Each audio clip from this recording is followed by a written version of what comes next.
The foreclosure notice glared against the chipped blue paint of May's Golden Walk, its bold red letters screaming failure. Kai traced the jagged edge of the laminated paper, the cold December wind biting through his thin jacket. Inside, muffled voices rose, his mother's strained pleading, his father's low, defeated murmur. Another extension, Mr. Chun, just 2 weeks. Asterisk, they've given you 6, Mrs. Lin. The bank owns this building tomorrow. Asterisk. Kai crumpled the notice in his fist. He'd known about the loan sharks circling, the medical bills drowning them after his father's stroke. But seeing it stamped, official, final, it stole the air from his lungs.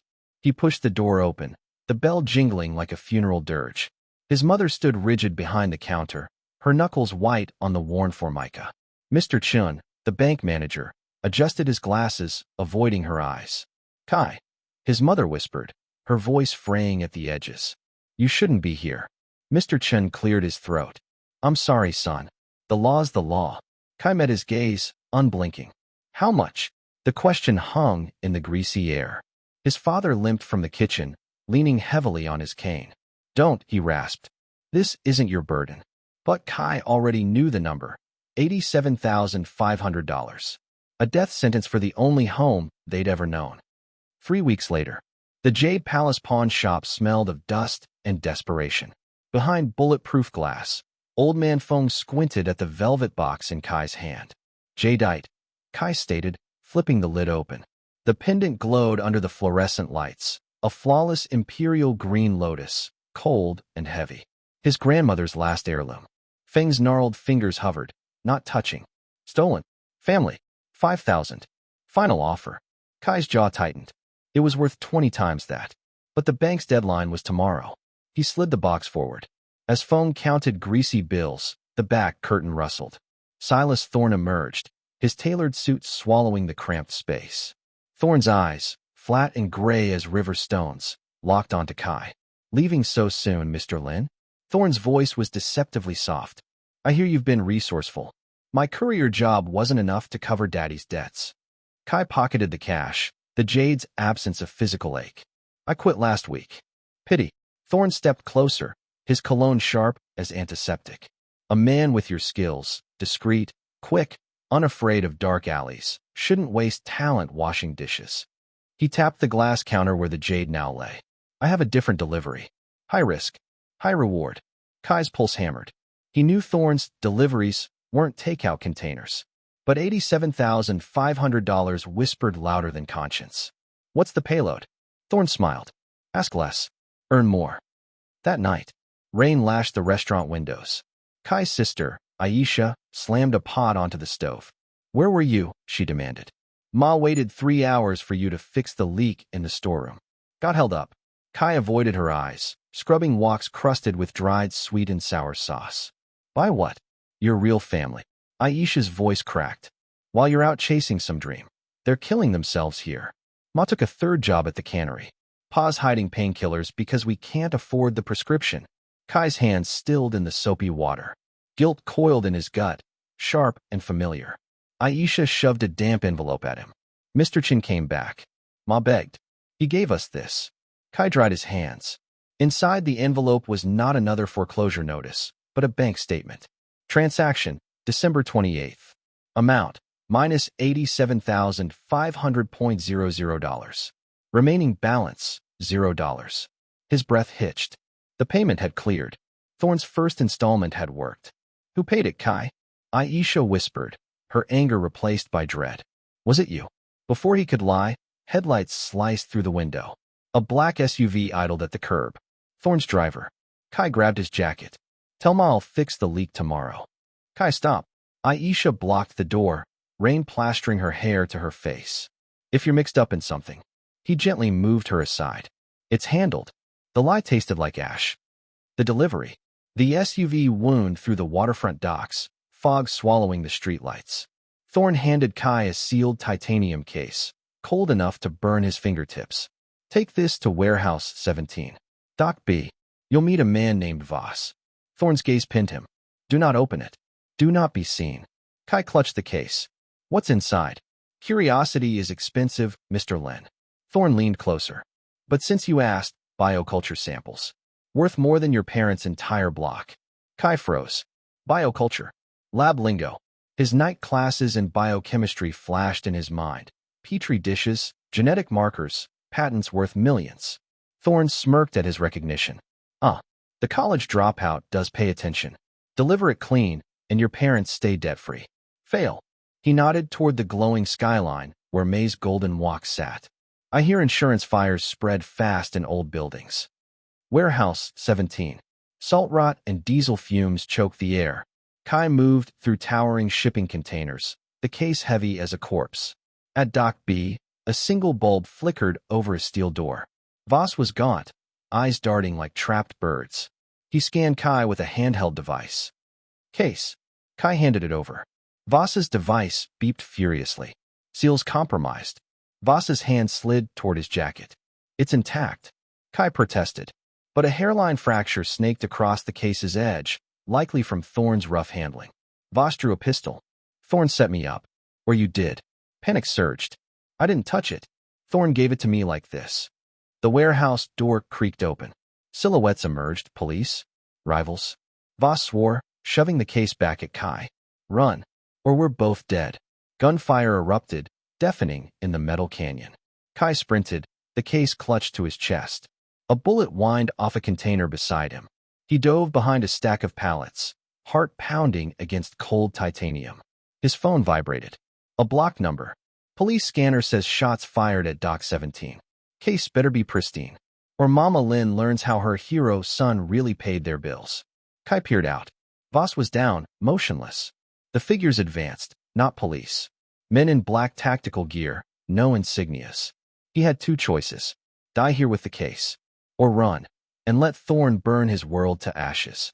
Kai made it home at dawn, the case hidden under loose floorboards in his tiny apartment above the restaurant. He'd lost his jacket, his knuckles were scraped raw, and Voss's blood still speckled his shoes. Downstairs, his mother's voice rose in rare joy. Aisha, look. The bank called. The debt's gone. A charitable donor paid it anonymously. Kai leaned against the door, exhaustion dragging at his bones. Charitable donor. The irony choked him. Aisha's response was ice. Or someone made a deal with the devil. The clatter of dishes stopped. What do you mean? Kai's been sneaking out, paying with cash that stinks like bleach. He had a gunshot wound on his jacket last week. Ma? A graze, he said. From fishing. Kai closed his eyes. He hadn't known she'd seen. His father's cane thumped closer to the stairs. Kai? You there? Kai fled to the roof. The city stretched before him, glittering and indifferent. His phone buzzed again. Thorne. News says Voss is in a coma. Case. Kai typed, fingers trembling. Safe. When do I deliver? The reply was instant. Change of plans. Bring it to the lab. Tonight. And pray the samples aren't contaminated. My client isn't as forgiving as me. Attached was an address Kai knew too well. *Viridian Biotech Star. The competitor whose research he'd admired in trade journals. The company that had rejected his internship application last summer. The pieces clicked. Thorne had stolen Viridian's proprietary biocultures. And Kai had delivered them. His stomach turned. He wasn't just a courier now. He was a thief. A creak behind him. Aisha stood in the rooftop doorway, her arms crossed against the cold. Who owns you, Kai? She asked quietly. He couldn't lie anymore. Silas Thorne. Aisha paled. The pawnbroker? The one the cops can't touch. She stepped closer. What did you do for him? Paid our debts. With what? Blood. Her voice broke. Voss is all over the news. They think he's part of the Viridian heist. Kai gripped the rusted railing. I didn't know. You never asked, she exploded. You just charge in, the ungrateful son playing martyr. Well, Thorne's not done with you, is he? What's next? Murder. Footsteps pounded up the stairs. Their father appeared, gasping, waving his phone. His face was ashen. Kai, the restaurant. Aisha snatched the phone. On screen, a local news alert. Fire at May's Golden Walk. Historic Chinatown eatery engulfed in flames. Cause unknown. Kai's blood turned to ice. Thorne's warning echoed. I hear insurance fires spread fast. But Thorne needed him tonight. This wasn't a warning. It was a declaration of war. Smoke stained the dawn sky, visible even from 10 blocks away. By the time Kai pushed through the crowd of onlookers and firefighters, May's Golden Walk was a blackened skeleton. The neon sign lay shattered on the sidewalk. The characters for Golden melted beyond recognition. His mother stood frozen across the street, a frayed blanket draped over her shoulders by a paramedic. She didn't weep. She just stared, hollow-eyed, at the ruins of her life's work. Aisha spotted Kai first. She marched toward him, shoving aside a firefighter. "Where were you?" Her voice was raw, stripped bare. "Thorne called a meeting. While our home burned. While Ma almost died trying to save Pa's recipe books." Aisha's fist connected with his chest, a weak, furious blow. His ventilator battery died in the smoke. Kai. The firefighters found him unconscious. Kai's vision blurred. "Is he alive?" "For now." She spat the words. "Thorne did this. Because of you." A fire captain approached, his face grim. "Mrs. Lin? We found an accelerant. Gasoline cans near the back door." He hesitated. It was arson. Kai's mother finally turned. Her eyes, always so warm, were chips of obsidian. "Who?" The captain shifted uncomfortably. "No suspects yet. But we'll. I know who." Her gaze locked onto Kai. Not accusing. Knowing. "You brought the devil to our door, Kai. And he collects." Thorne's ultimatum. Kai found Thorne at the Jade Palace, sipping jasmine tea amidst the stolen jewelry. Tragic about the restaurant. Thorne sighed, not looking up. "Arson, they say? So crude." Kai slammed his palms on the counter. "You burned my family out." Thorne's smile vanished. "Careful, boy. I saved your parents from bankruptcy. And how do you repay me? With a contaminated case and a dead courier?" "It wasn't contaminated when I got it. And Voss was shot by your clients." Thorne placed his cup down with lethal precision. "My client paid for viable Viridian strain X biocultures.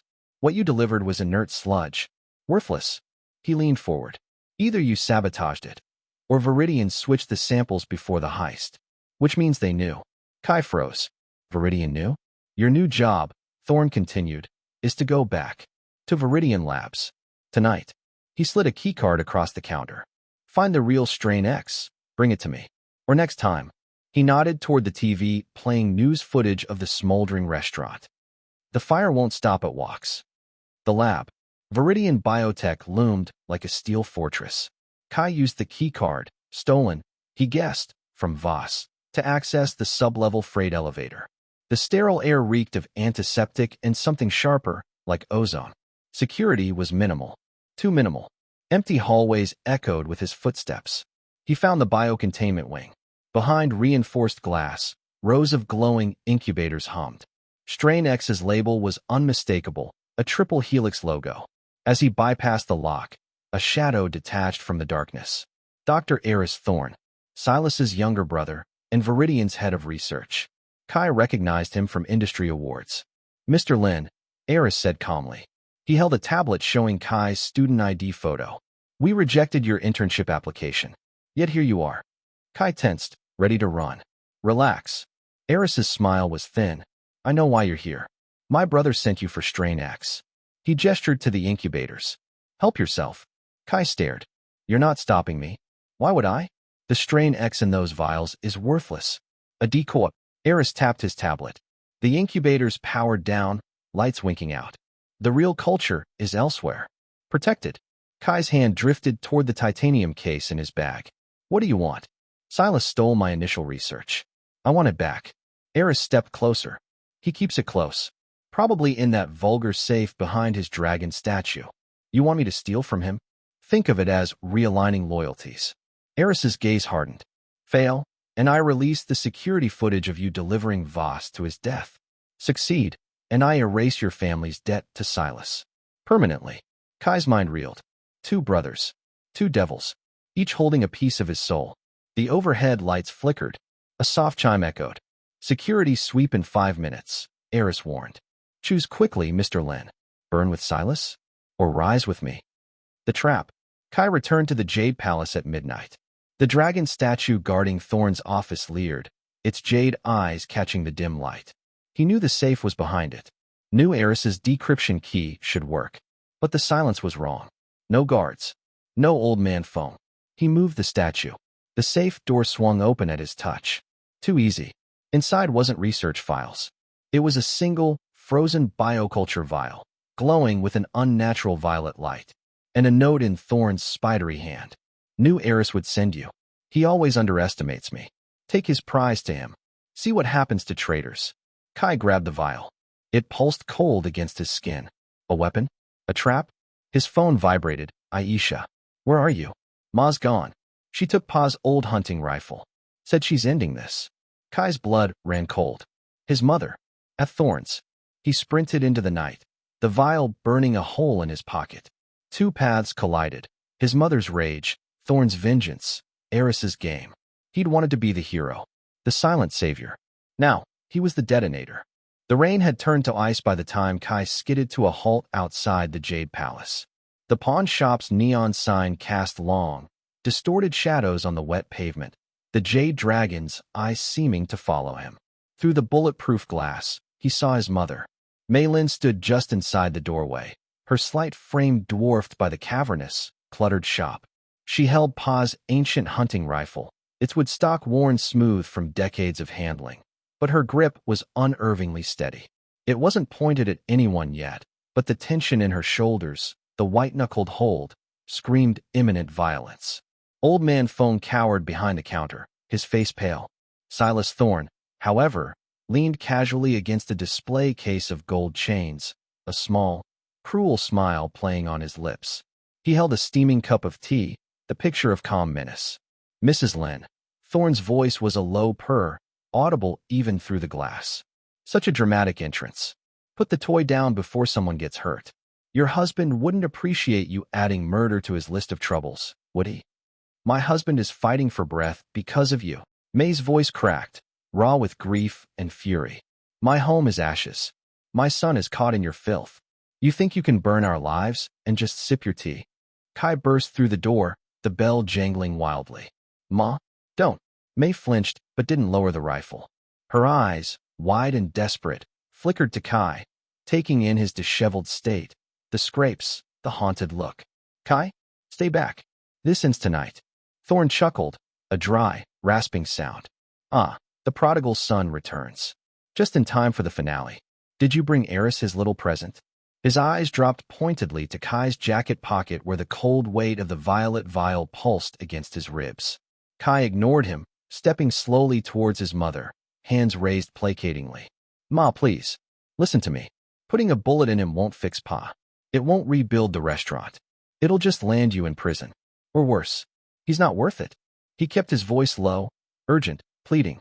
He could see the tremors starting in her arms, the strain of holding the heavy rifle taking its toll. Pa needs you. Aisha needs you. I need you. Please. The raw vulnerability in Kai's words, the utter exhaustion and fear, seemed to pierce May's rage-fueled resolve. Her shoulders slumped slightly, the rifle's barrel dipping a fraction. A tear escaped, tracing a path through the soot still smudged on her cheek from the fire. He took everything, Kai, she whispered, the fight draining into a profound, weary sorrow. Everything we built, your father's health, your future. Thorne seized the moment. Sentimental drivel, he sneered, setting his cup down with a sharp click. Your son made his choices, May. He chose to play in my league. Now he pays the price. And you? Pointing that relic? Amateur hour. He nodded almost imperceptibly towards the back of the shop. Kai saw the movement a fraction too late. A hulking figure Kai recognized as one of Thorne's enforcers, Brute, they called him, stepped silently from behind a towering shelf of electronics. He moved with surprising speed for his size, lunging towards May. Ma, Kai shouted, diving forward. He crashed into Brute's side just as the man's hand closed around the rifle's barrel. The impact jarred Kai's bones, but he managed to deflect the grab. The rifle clattered to the floor. May stumbled back with a cry. Brute, off balance, snarled and swung a meaty fist at Kai's head. Kai ducked, the wind of the blow ruffling his hair, and drove his shoulder into the man's midsection. Pain exploded in his collarbone, but Brute grunted, stumbling back a step. Enough! Thorne's voice cracked like a whip. He hadn't moved, but his calm facade had vanished, replaced by icy fury. He pulled a sleek, modern pistol from his jacket, not pointing it yet, but the threat was clear. Touch him again, Brute, and you're fired. Permanently. He leveled his gaze on Kai, who was breathing heavily, shielding his mother. "You have the vial, boy. Give it to me. Now." This tiresome family drama is cutting into my schedule. Kai straightened, pushing May further behind him. The cold pulse of the vial against his chest felt like a ticking bomb. He remembered Eris's words. Asterisk, see what happens to traitors. Asterisk, Thorne's note. Asterisk, take his prize to him. See what happens. Asterisk, both brothers were playing him, using him as the delivery mechanism for mutual destruction. Giving the vial to Silas could unleash whatever horror it contained here and now. But refusing meant Silas would surely make good on his threats against his family. "I have it," Kai said, his voice strained. "But why would I give it to you? So you can use it on my family? Or sell it to the highest bidder? You burned my home, Thorne." Thorne's eyes narrowed. "I balanced the scales. You failed a simple job. You cost me millions and brought police scrutiny down on my operations. The fire was a recalibration, a reminder of consequences." He took a step forward, the pistol still held loosely at his side. "The vial, Kai, or the next fire won't leave survivors." The icy certainty in Thorne's voice froze Kai's blood. He believed him, utterly. His hand drifted towards his pocket. "No, Kai," May gasped, clutching his arm. Before Kai could decide, a sharp electronic chirp cut through the tension. It came from Thorne's pocket. He frowned, pulling out a sleek, encrypted phone. He glanced at the screen, and his face tightened, a flicker of genuine surprise, quickly masked. He looked back at Kai, his gaze sharpening with a new, predatory intensity. "Seems your little trip to Viridian wasn't as discreet as you thought, boy," Thorne murmured, a chilling smile returning.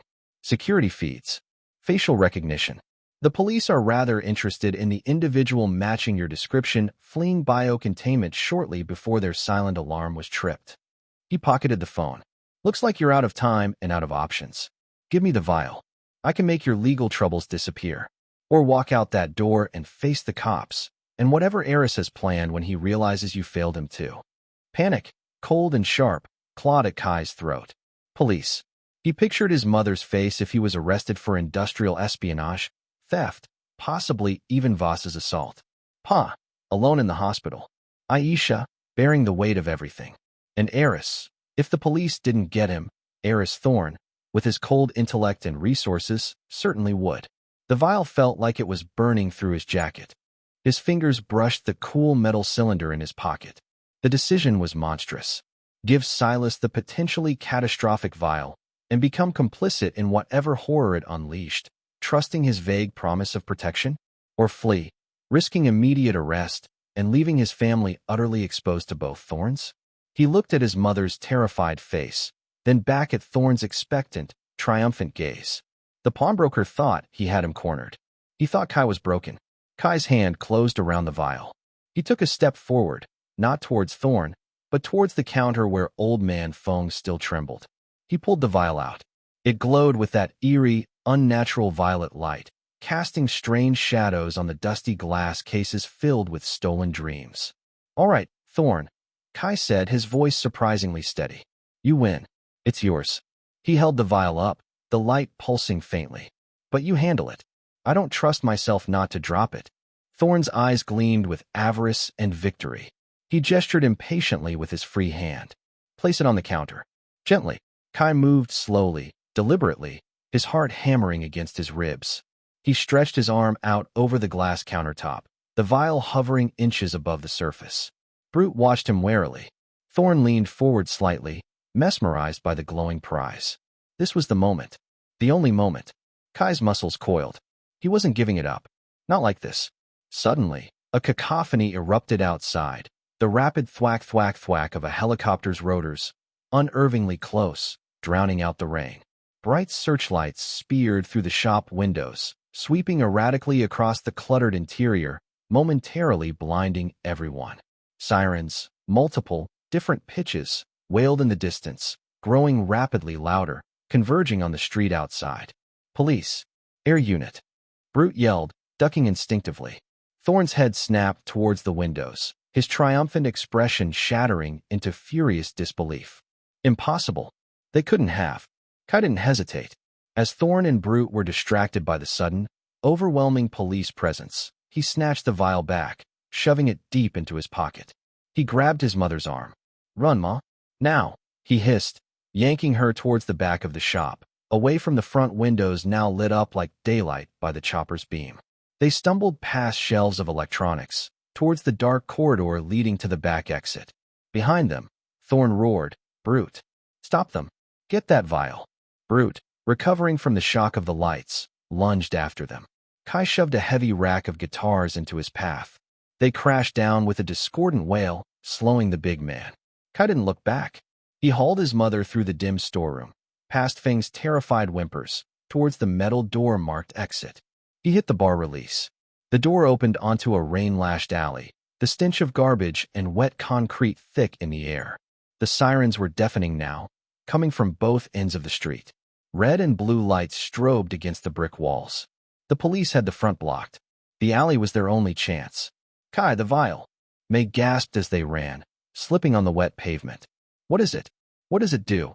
"I don't know." Kai shouted over the din, pulling her along. The cold pulse in his pocket felt more insistent, almost alive. But Thorne and his brother both want it badly enough to kill.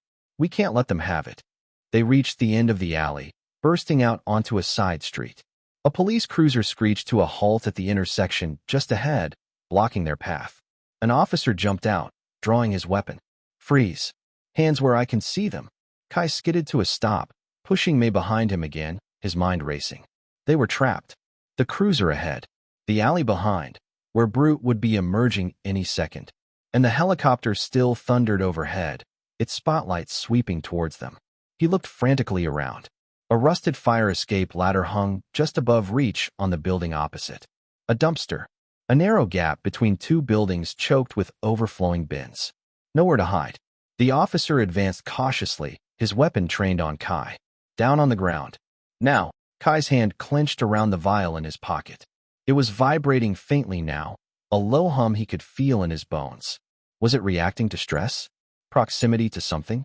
Or was Silas Thorne activating it remotely? Panic threatened to overwhelm him. Surrender meant jail and losing the vial. Running meant getting shot.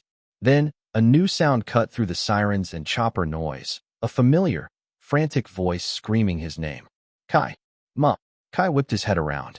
Aisha. She was sprinting down the sidewalk towards the police barrier, waving her arms wildly, her face pale and terrified. An ambulance was parked haphazardly behind her, lights flashing. "Stop. Please. It's my brother and mother," she screamed at the officers. "Our father. He's crashing. They need to be there. He's dying." The officer in front of Kai hesitated, his gaze flickering between Kai and May, the weapon, and the distraught young woman pleading desperately at the barrier. The words "he's dying" hung in the rain-soaked air. Kai saw the flicker of uncertainty, the human response warring with protocol. It was a sliver of an opening, but Brute burst out of the alley behind them, roaring, blood trickling from a cut on his forehead where the guitars had hit him. He spotted Kai and charged. The police officer, startled by the sudden appearance of the hulking, enraged man, swung his weapon towards the new threat. "Stop! Police!" Brute didn't stop. He barreled towards Kai, ignoring the officer. The vial in Kai's pocket suddenly flared with intense, cold heat. The violet light blazed so brightly it shone through the fabric of his jacket, illuminating the rain-slick alley and the stunned faces around him. His mother's terrified gasp, Aisha's wide-eyed shock, the officer's momentary confusion, Brute's enraged snarl frozen in the eerie glow. Kai cried out as the cold fire seemed to sear his skin. He instinctively yanked his hand from his pocket. As he did, the vial slipped from his grasp. Time seemed to slow. The glowing violet cylinder tumbled through the rain-lashed air, turning end over end, casting swirling, unnatural shadows. It fell towards the wet pavement between Kai and the charging Brute. Nobody moved. Nobody breathed. All eyes were locked on the falling vial, a tiny object holding unimaginable, unknown power, seconds from shattering on the cold, hard ground. The vial struck the rain-slicked pavement with a sound like shattering crystal, amplified in the sudden, breathless silence that followed the chaos. Instead of an explosion or a cloud of poison, a wave of intense, cold violet light erupted from the impact site. It wasn't blinding, but deeply penetrating, washing over Kai, May, Brute, the stunned police officer, and Aisha at the barrier like an ethereal tide. For a single, suspended heartbeat, the rain seemed to hang in the air, illuminated from within by the eerie glow. Then, the light pulsed. It wasn't a physical force, but an informational one. Images, schematics, chemical formulas, and encrypted financial records. Terabytes of data compressed into that single, volatile bioculture, exploded outwards in a visible, cascading wave of light. Projected onto the wet brick walls, the police cruiser, the faces of the onlookers, were damning fragments. Project Chimera. Human trial results. Subject degradation. Thorne biologics. Unauthorized. Asterisk flashed alongside horrific, time-stamped medical scans. Viridian Strain X. Theft ledger. Payments to S. Thorne. Pawn Palace Holdings. Scrolled rapidly. Security footage snippets. Silas Thorne meeting Eris Thorne in a dimly lit garage. Eris handing Silas the decoy case Kai had initially delivered. Brute planting gasoline cans behind May's Golden Walk. Asterisk bank transfers. Asterisk millions funneled through shell companies linked to both Thorns. Asterisk emails. Eris coldly discussing the disposal of the comatose Voss. Silas ordering the recalibration, the fire, after Kai's failure. The violet light wasn't just displaying the data, it was broadcasting it. Police radios nearby erupted in static, then began screeching distorted fragments of the information. The hovering police helicopter's spotlight flickered erratically as its systems were momentarily overloaded by the data burst. Silas Thorne, emerging from the Jade Palace alley just as the pulse hit, froze. His face, illuminated by the damning projection of his own emails ordering the arson, went from furious to ashen. He saw his meticulously constructed empire of lies and intimidation laid bare on the wet brick wall beside him. No, he breathed, the word lost in the digital screech filling the air. That's impossible. Eris, you traitoress. He fumbled for his phone, but it sparked and died in his hand. Brute, caught in the pulse, roared in confusion and pain, clutching his head as the invasive light seemed to scramble his senses. He stumbled back towards the alley, disoriented. The police officer who had been aiming at Kai lowered his weapon, his jaw slack as he stared at the projected evidence of arson orders with his own precinct's case number visible. He keyed his shoulder mic, his voice tight with shock. All units, be advised. We have confirmed visual evidence of multiple felonies in progress, including arson, conspiracy, illegal human trials. Suspects Silas and Eris Thorne implicated, requesting immediate backup and tech containment. Kai stood rooted, the cold pulse from the shattered vial gone, replaced by the hum of raw, exposed truth. He looked at his mother. Mei Lin's eyes were wide, not with fear now, but with dawning, horrified understanding as she saw the proof of who had burned her life down projected onto the police car. She gripped Kai's arm, not to hold him back, but for support. They did all this. Aisha, seeing the barrier officers distracted by the spectacle and the overwhelming radio traffic, ducked under it and ran to them. Kai, Ma, are you hurt? What is that? She stared at the swirling data on the wall, the evidence of her brother's dangerous mission laid bare. The truth, Kai said, his voice hoarse but clear. The truth they both tried to bury. Sirens multiplied, converging from all directions. Police cars screeched to block the street exits. Officers in tactical gear poured out, initially confused by the bizarre light show, but quickly focusing on the overwhelming evidence being broadcast. Silas Thorne, trying to melt back into the pawn shop, was immediately surrounded, his protest drowned out by the shouted commands and the residual digital screech.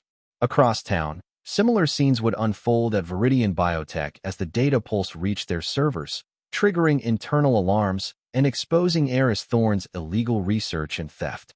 In the chaotic aftermath, amidst the flashing lights and shouting officers, Kai didn't run. He gently guided his mother and sister towards the waiting paramedics near the ambulance Aisha had arrived in. An officer approached, not with cuffs, but with a notepad, his expression a mix of awe and grim determination. Son, Mr. Lin, we're going to need a very long statement. That display, it changes everything. Kai looked at the ruins of the Jade Palace entrance, where Silas was being read his rights, then towards the distant glow of the hospital where his father fought for breath. The crushing weight of secrecy, of trying to bear the burden alone, was finally lifting, replaced by the harsh but necessary glare of truth. He had walked through fire, literal and metaphorical, carrying a debt he thought was his alone to pay.